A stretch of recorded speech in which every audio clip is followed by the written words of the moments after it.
XM Studios has a big problem. Actually, I would say they have three problems.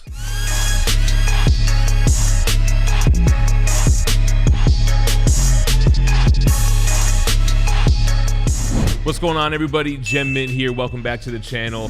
XM Studios just dropped their classic Wonder Woman in quarter scale statue.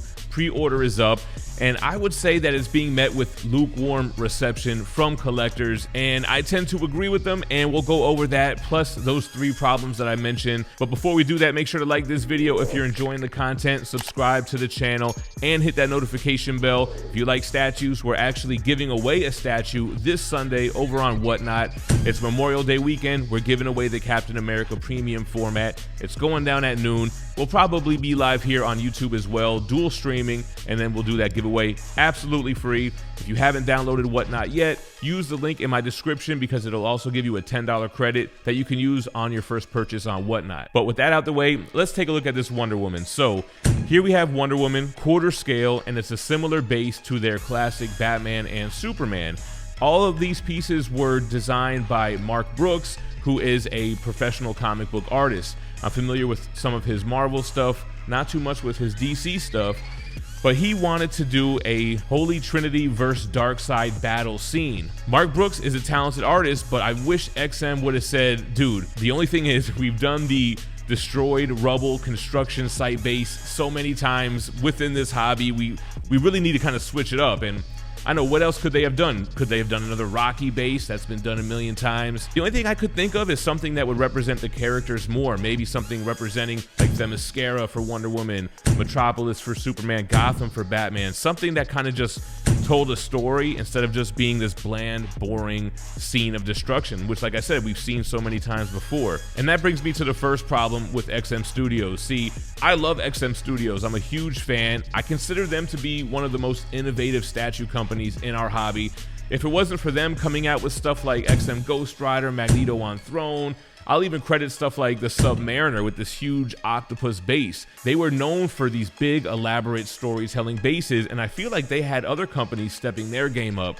But collectors did complain with space on the shelf, with the cost of the product and the shipping, so they scaled it back a little bit, and I want to say it started with their X-Men line. That X-Men line and this DC line seem to suffer from all the same problems. You have those uninspired bases, and the problem is that over the pandemic and over the years, the cost of production and shipping has gone up. So now we're paying even more than we used to, but we're getting so much less. Which brings us to the second problem, man. It's the price. This retails 1,399 Singapore dollars, which translates to about 1,034 USD.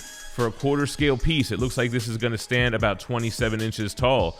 So very expensive for a quarter scale statue, which prices have gone up across the board, even with other companies, but over $1,000. The only saving grace on that for me on this is that edition size of 199. So you're getting a collectible piece. Now, if this had a high ES in the 2000s, that would be absurd. So I think with $199, it does make this a collectible figure. The third problem, the final problem, has been those female portraits. There's just zero expression in so many of them. I mean, I can think about Scarlet Witch, Psylocke, Rogue, and although detailed, has no expression. They look lifeless, and it doesn't really make sense with their pose and within the scene. If you think about it, like you're battling Darkseid and you have a blank expression and you look super clean, and maybe the fight's just beginning, but still, I feel like it's a necessity to have kind of that rage portrait, especially for a battle scene. Now, maybe if this was a museum scale or something, or it was a 1/3 scale stoic piece, that would make more sense. But in a battle scene,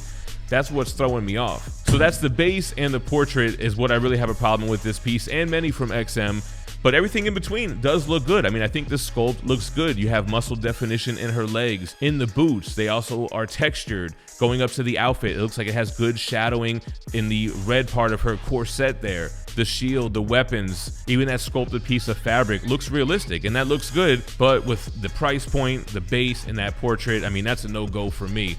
Now, don't get me wrong, for every one of these pieces, they have a Maestro on Throne, or they have their Transformers line, which are still big, elaborate pieces and still continue to be innovative and doing things that the hobby has never done. So I want to say they have a problem just with their quarter scale X-Men and DC line so far. But let me know what you guys think in the comments down below, whether it's regarding this piece by itself or XM Studios as a whole. Appreciate you watching, and stay minty fresh. And come through on Sunday for the statue giveaway.